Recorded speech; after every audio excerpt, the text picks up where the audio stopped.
Alright, I figured I'd bring y'all along this beautiful car morning here on the farm. Cows are bellowing for hay. We're gonna give them hay here in just a few. But right now, I'm in the process of... Look at you. Ain't you pretty? You remember being born in a tote like that? It might have been that tote you were born in, darling. But anyway, it's getting real cold now. No complaints here, I love the cold. But I've got to get my animals prepared for it. And I went and got some straw. What I like to do with straw. Now this is a pen. I've used it for when the cats have their babies. I always bring them in here. Fill it full of straw during the cold time, but they usually have their babies in the spring. But anyway, all these totes usually are in there whenever they were having their babies. But other than that, I've been using these totes for a few years now. For this purpose I'm fixing to show you right now. The only reason these two little darlings are in here is because Miriam up there, she has killed a chicken of mine in the past. And Zadie right there, my gray girl, I caught her stalking them. Until I get my permanent fence instead of this electric netting fence that breaks down over time, placed up this, well, I was going to tell you this fall, but it looks like it's going to be between this fall and this winter. They come in during the Yulm, the DAY, to stay, and then once I place the chickens up, you know, make them go to bed for the Layla, the NITE, and then I let these girls out every Layla, okay? But that's the only reason they're in here right now. Now once I get the chicken fence permanently placed up like I want it, then they won't have to be coming in here, but they don't mind it. They lay in here and they play, and they got straw right now. But anyway, I had to get their little pen winterized, in other words. But right now, I'm gonna take these totes, and these totes, I usually place them up on my barn porch here. I'm not gonna do that this year because there's just too many cats, too many kittens. But there's a big old barn here on the farm over yonder that I have taught basically the cats to eat out of. I feed them in it, and they've got a water pail out there. It's just, there's two places I feed them, and that's a place. But we're gonna fill these totes up with straw, and the lids are over yonder, and then I'm gonna take them on my gator to the big barn, and I'll show you once I get in the big barn, because I want them used to staying in the big barn, not on my barn porch, because it's hard to get them off during the spring when I want to plant things and they want to climb on everything, climb in everything, use it, you know, try to use it as a poop box, and I ain't gonna have that. Oh, cats are just loads of entertainment. What are you doing up there, darling? They love to climb. Anyway, let's get busy. Enough talking. I want to point it out to y'all. Cats love to get on top of tarps and play, and poke holes in it with their little nails. That's the reason why I have an electric fence netting around my greenhouse right now.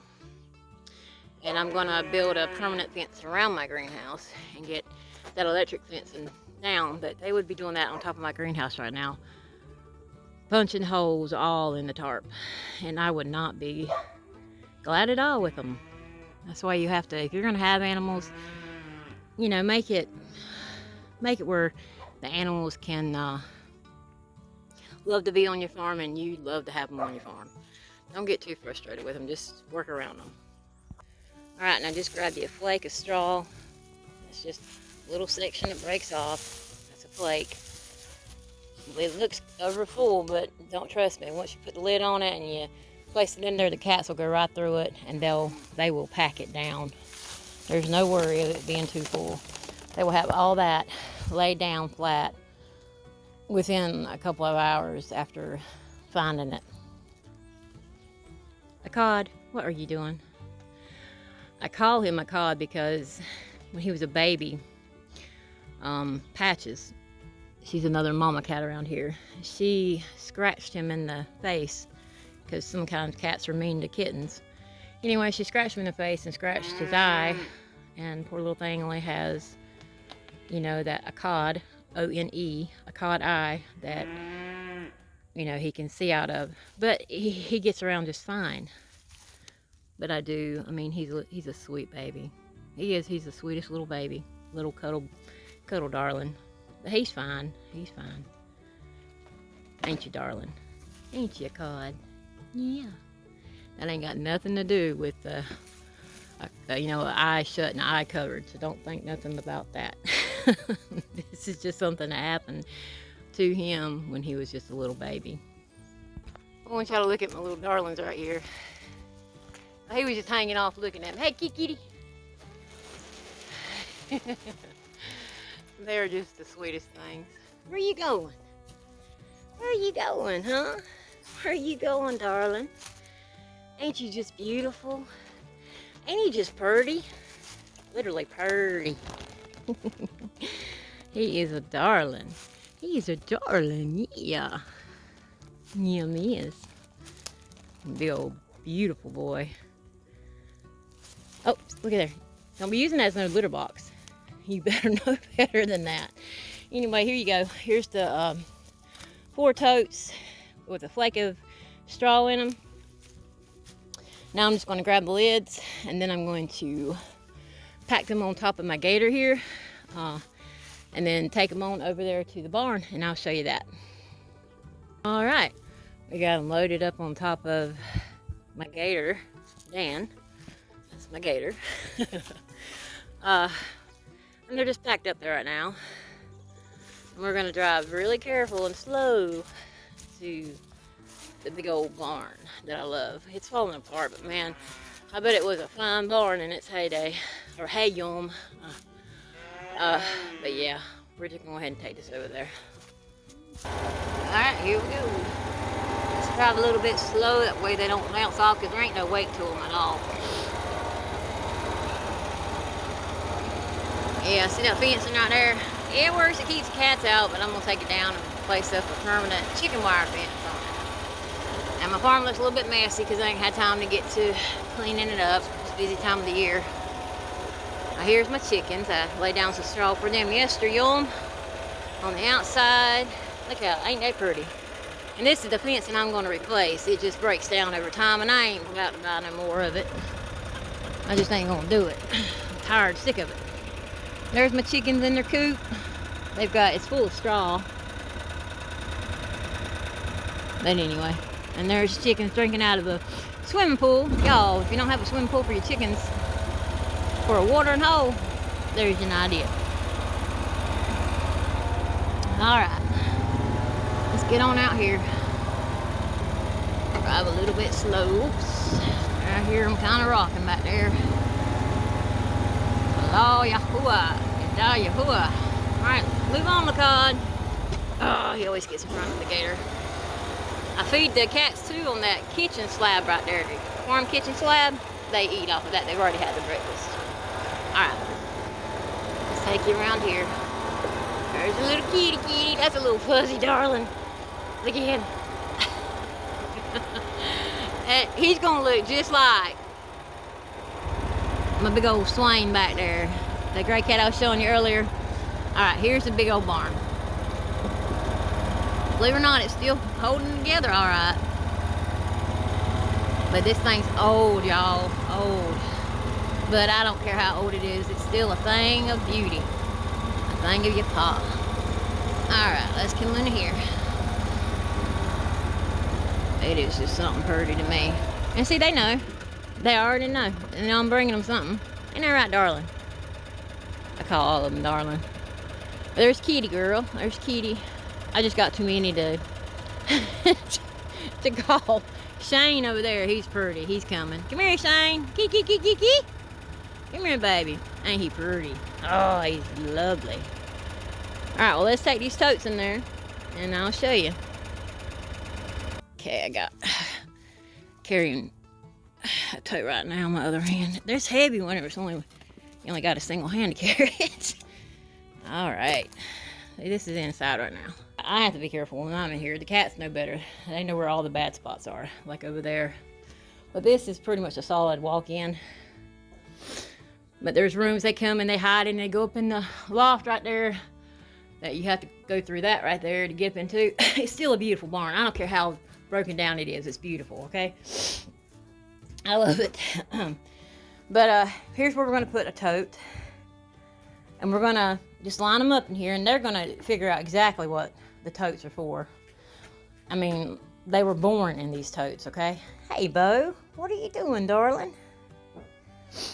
Yeah, see, Bo already, he's getting it figured out. I got y'all more coming in. And honestly, y'all, in a big tote like this, you can fit 5, if not a couple more cats in there comfortably, because the more cats in there snuggled up together, the more heat they produce, and they don't mind that. They're curious little things, therefore they're going to sniff it out and everything. There's a little coot. Hateful thing. But she, look at her. She's grumpy looking. Not this baby. This is a sweet little baby. There's a coot. She just does not like people or like anything. You wouldn't think I was looking at her. There's Tony. Alright, y'all see my cats. They're getting some water. Let's go get the rest of the totes. What, Bo? You gonna smile at me, Bo? Oh, you gonna smile at me, Bo? Hey, you, darling. What are you doing, huh? What are you doing? Your Bo. They're my Bo. Yeah. They're my Bo. Big old gloves on my hands. Alright, I got them all placed out. If y'all hear me coughing like it ain't because I'm sick or nothing. It's because when you mess with straw and you break it down, you get all that dust from the straw. Anyway, and it gets up in your lungs. I need to go take me some mullein tincture. Mullein is a herb. It'll get this junk right out of my lungs that I breathed in from the straw.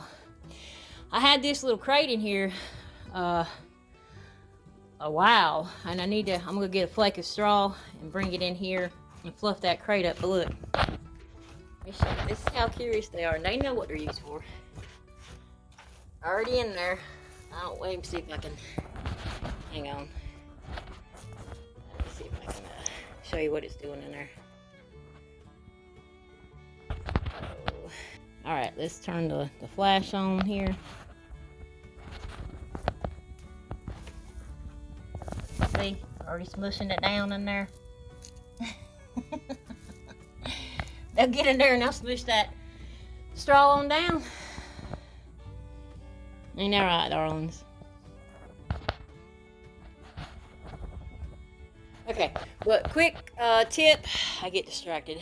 Not by squirrels, but by cats. I've got the totes in here right now. I like where I've got them. That crate, I wanted to have it away from like an open doorway where it can, I mean, you wouldn't believe it. Like 3 cats could fit in that really easy. But have it away from the doorway in case anything were to like have a big old rain fall or snow. That would be out of the way of letting that fall in it. But with these totes with the lids, they'll be absolutely fine. But I've got them placed up. Hey, Bo. And come over here and you turn around. And there is the other tote. And another thing, it wouldn't hurt if you put something heavy in front of them, like this board. Because a lot of times cats will get on top of the totes and they'll play and then they'll knock them over. But if you can get you a thick board, that'll keep them from toppling over much. I've got to find a few for these, but I'm not worried about it. This makes me feel better because it's going to be down in the 20s, I think, this Layla, and then it's going to start dropping in the teens really quick. But getting our cats placed up, our chickens placed up, the dogs placed up. The dogs can go in the big old barn down yonder where the shop and stuff is, and they can lay in straw. There's straw there and things for them to lay in too. And then the cows, of course, are cows. If if any like snow or something comes, we always provide a way for them to come underneath the barn over yonder, underneath the shelter. But and the horses actually will come and gather underneath this barn. There is a walkway underneath it that they come and gather underneath it all the time. But yeah, don't let the oldness of it fool you. They're fine. They love this barn. It's a great comfort to them. There's a water. But I just wanted to bring y'all along with that and show you. It's a really tube idea to go ahead and get winterized for your animals. I mean, do what you can do. Right now, there's a lot of folks that can't do anything and that have lost all their animals because of the horrific Sahara storm that went through my Smokies in North Carolina, plus right next to them, the neighboring state. But yeah. But those of y'all that do have animals and you can provide for them, this is a quick and easy way to find them a shelter, get them some, use your old totes. I've had these totes for probably 3 years now. I just take very fine care of them. What are you doing under my skirt? What are you doing under my skirt? Uh-oh, I hear a cat fight going on. But, yeah, do what you can for them. See, they're already going in and out of them. They'll know what they're for. They'll come. They're playing. They will come, and they know what they're for. They'll hunker down in them. I'm sure I'll show y'all throughout the winter. I'll come in here and take video, and they'll be laying together and all that. But you will probably have to refluff your straw after a few weeks because they'll have it all packed down. You just want to have it fluffed back up for them. Give them more insulation. But yeah. Do I take care of my cats? Of course I take care of my cats. Of course I do. They are part of our mashpaka, our family. But yeah, this is just a handful of them. But they will be very well warm for this winter coming. Yada Yahuwah. Oh, quit. What are you doing? Get from underneath my dress. Quit. It literally has a hold of my dress and won't let go. What are you doing in there? Quit. Quit biting my dress. Ain't that right, Bo? He's an ornery little old thing. He's an ornery little old thing. All right. Shalom from Hilltop Holler, y'all. Rumama Yahuwah Yashraal. Exalt Yahuwah. Yashraal. Yahuwah's Yaladim, his children. Shalom, shalom.